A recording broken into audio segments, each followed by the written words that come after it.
called media days. This is not for those, maybe it is, for those who are a part or fan bases of the conferences and or teams that are the blue bloods and elite or protected. You still have to be a college football fan that you want maybe something different than sometimes is discussed in the Super 2, whatever it might be. But here is Bill Hancock, who was down with us in Arlington, executive director of the college football playoff. Wildly different as college football in 4 years in your mind. Oh my goodness. Who knows? Yeah. I know this, though. There will still be the passion we have today. The Baylor fans are still going to be going to that lovely stadium, that awesome stadium. Oh my goodness. Yeah, it's beautiful. Oh my goodness. It's so beautiful. Yeah. That won't diminish. We'll still have the passion. That's what separates college football from every other sport, is the volume of passion of the fans. Will that continue if there becomes just a higher level of who can play for the national championship? Do you think that passion could be lost? Yeah, no, it won't. It won't. Not at our level. It won't. All right, so that's it. That was the last part of the interview. I still wish I had gone back and said, what the hell did you just say? Because, and I didn't, and neither did Craig, and we've discussed this. He is, as Paul, you put it, he's a lobbyist, executive director, to pump up the college football playoff. He wants whatever's good for him in the college football playoff, money, whatever. But that right there is also what everyone else that's not a part of so-called Super 2 or whatever happens is fighting that attitude. Yeah, and he could possibly not be lying. That's the thing about people like him in powerful positions, is they could say something and not technically be lying, because what is his level in his brain as he hears that question? Their level might be whatever that future level is, and so in his mind, yeah, they're not losing anything because they're going to have this level that he's talking about, whereas we're talking about the grand scope of college football. That's the one thing I think of when I hear that, where he's technically saying the truth, even though it's not the truth we were asking about. It's the quiet part out loud. Yeah, exactly. Exactly. And lobbyists, in whatever they lobby for, and if you are a lobbyist and watching this, I'm sorry if you get insulted, but this is a blanket statement that holds to be pretty true. If you go in to be a lobbyist, your job is not to have your opinion.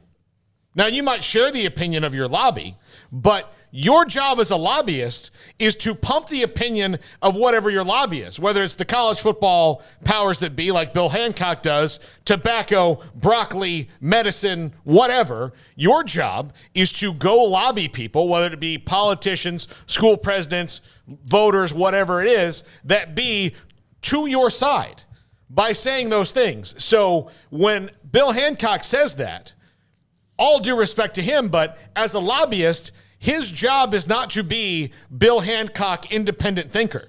His job is Bill Hancock, voice of the machine. Yep. And the machine and is you know telling... what he's also doing? He's relaying that, right? Yes. So his voice of the machine is telling you, it does not matter what happens to college football.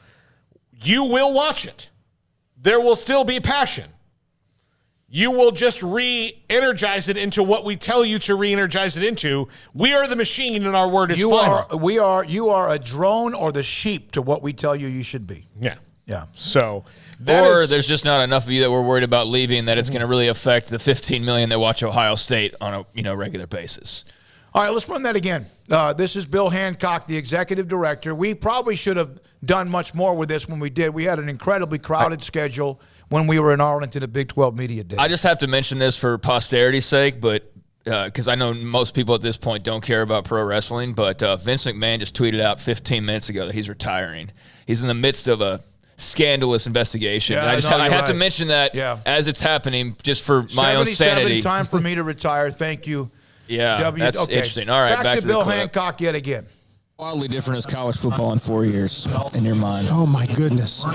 Who knows? Yeah. I know this, though. There will still be the passion we have today. The Baylor fans are still going to be going to that lovely stadium, that awesome stadium. Oh my goodness. Yeah, it's beautiful. Oh my goodness. It's so beautiful. Yeah. That won't diminish.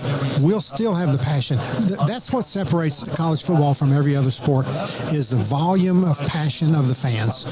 Will that continue if there becomes just a higher level of who can play for the national championship? Do you think that passion could be lost? Yeah, no, it won't. It won't. Not at our level. It won't.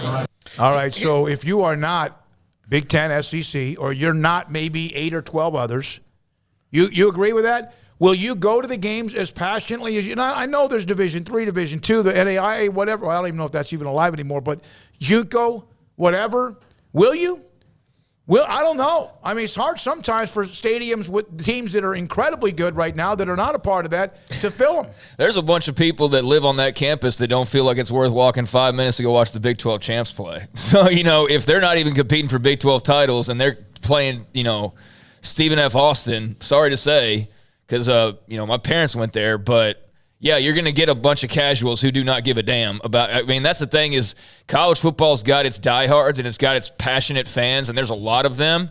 But it's also got a incredible amount of casuals, that are just students there at the time, and so they go to the student section and they cheer and they do what they're supposed to do, and you hope that they get that passion ingrained in them, and then they grow into that next wave of fans. But yeah, that's I don't know. Well, I would ask Bill Hancock these 3 questions. Okay, if college football fandom is a valve that flows at the same ridiculous level no matter where you are or what's going on, then why do teams get more fans and more excited when they're doing well?